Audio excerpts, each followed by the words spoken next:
Do you like mysteries? To wander through the enigmatic mist of the inexplicable? Great. I'm Merc, and here you'll find what you're looking for. Welcome to my domains. The truth dissolves into the mist.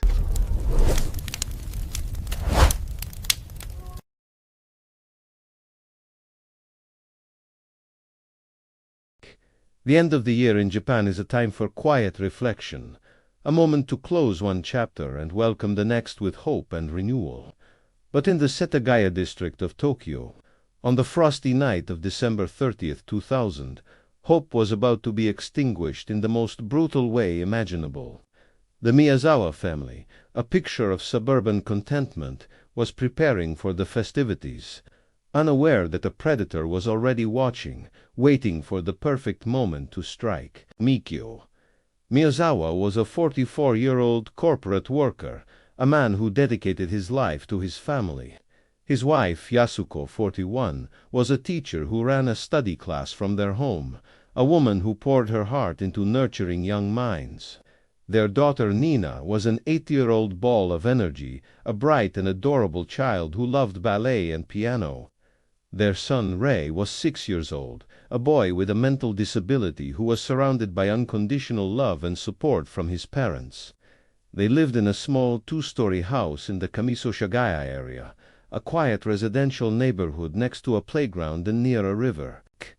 On the morning of December 30th, the family had gone shopping together near Kito's Karasuyama station. They returned home and spent a peaceful evening eating dinner and watching television, a typical night in a typical Japanese household. But as the clock struck 11 p.m., their world was shattered. The killer entered through a bathroom window, a silent invader bringing horror into their sanctuary.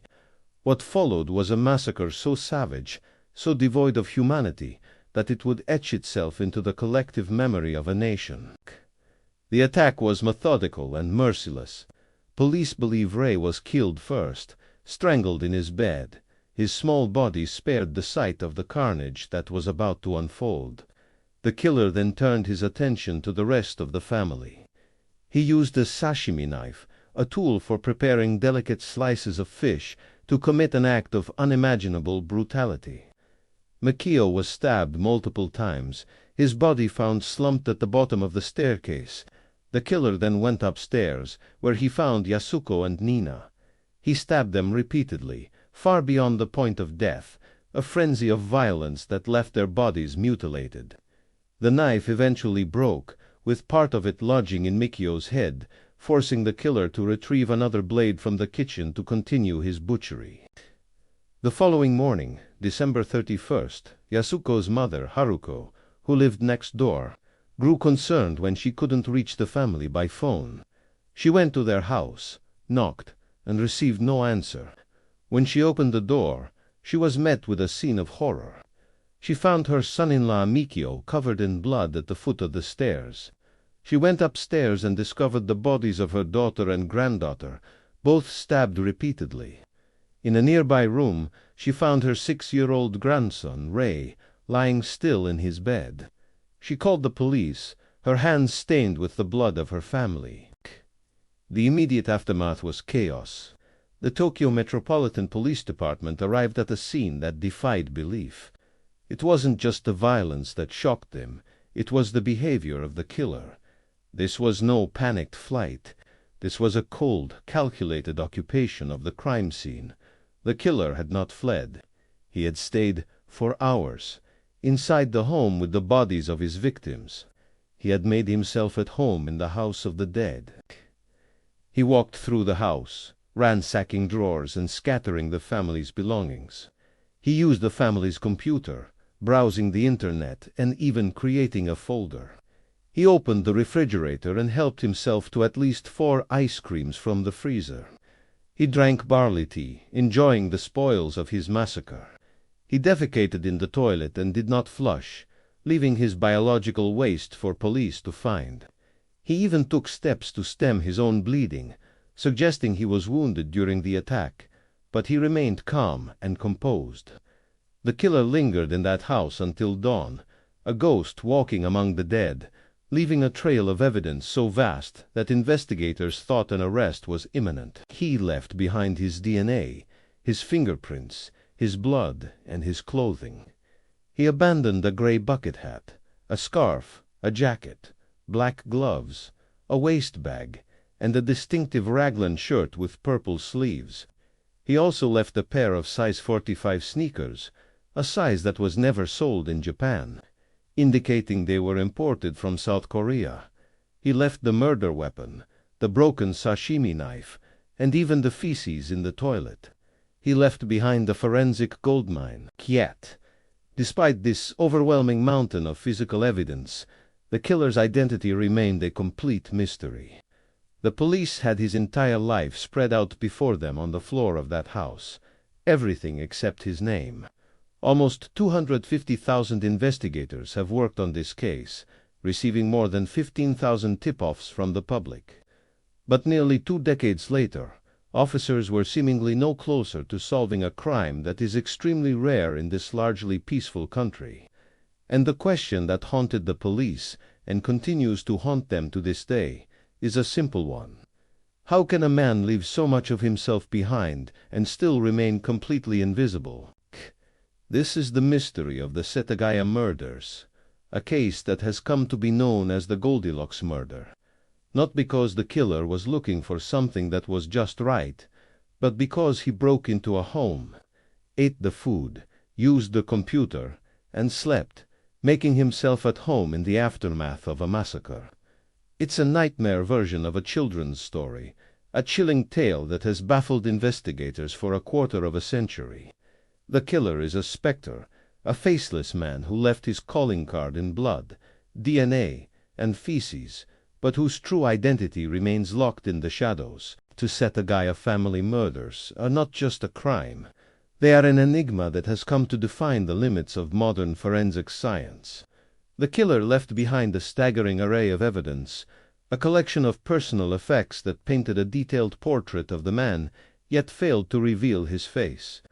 The police know his blood type, type A, collected from more than 10 places at the crime scene.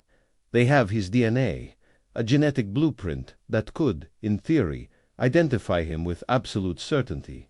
They have his fingerprints, yet none of them matched any record in the Japanese police database, meaning the killer had no criminal record in the country. They know his physical characteristics.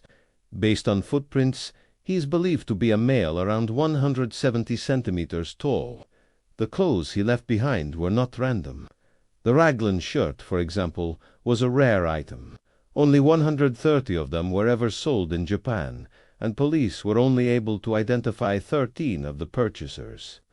The sneakers he wore, size 45, were manufactured in South Korea and were never sold in that size in Japan.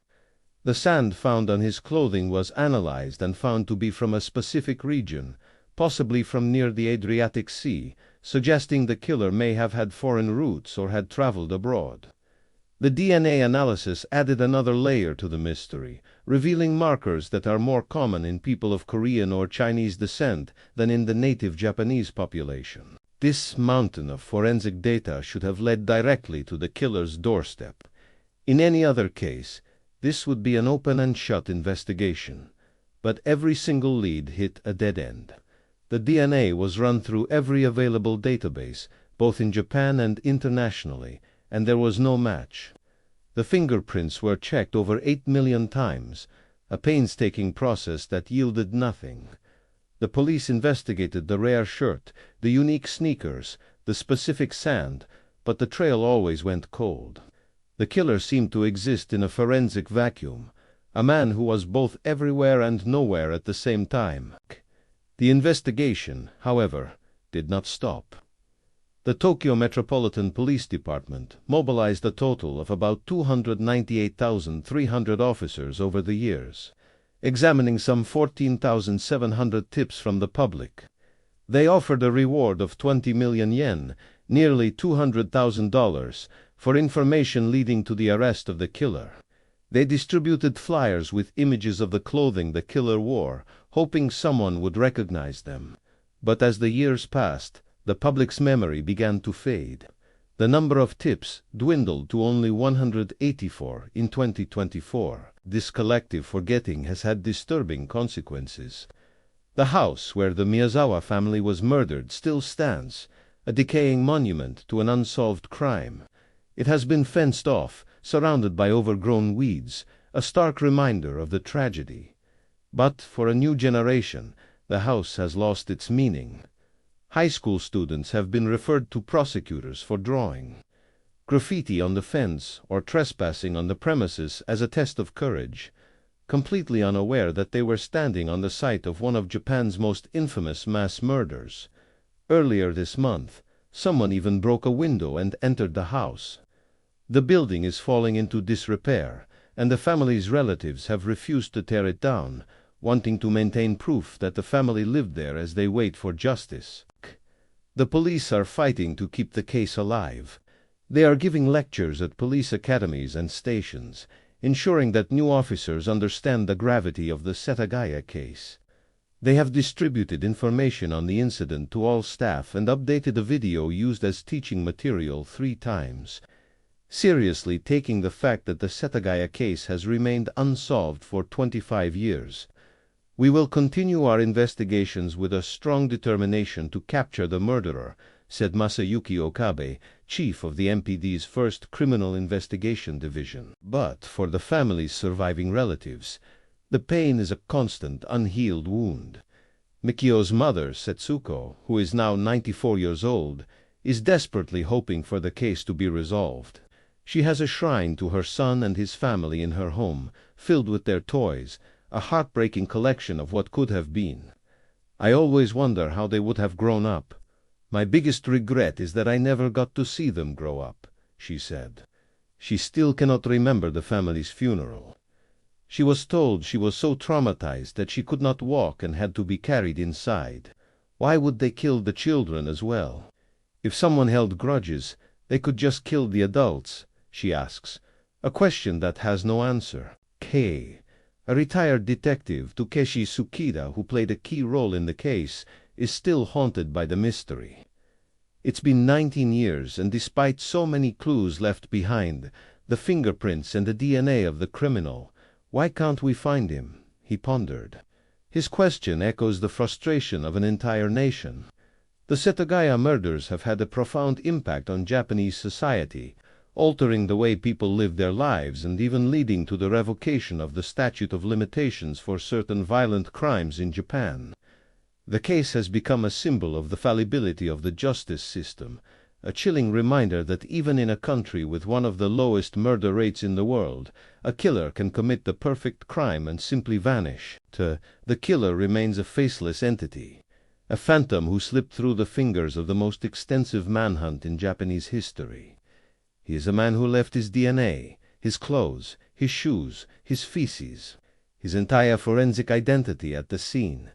Yet he remains a ghost. He is out there, somewhere. The police believe he is now in his 50s or 60s. He could be living a normal life, a husband, a father, a grandfather, carrying the secret of that night in December 2000. Or he could be dead, taking the truth of what happened in that house in Setagaya to his grave. Case continues to baffle and torment.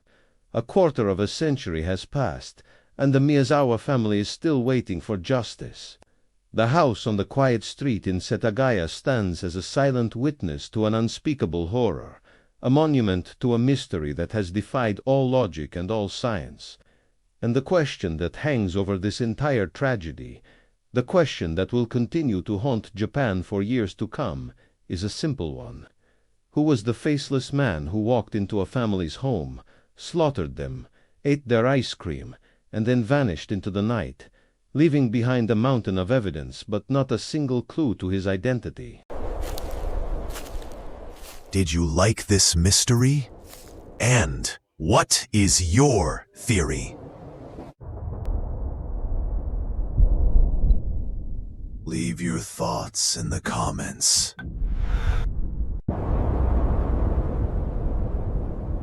And if you enjoyed it, then like and share. I'm Merc. and I'll be waiting for you in the next mystery.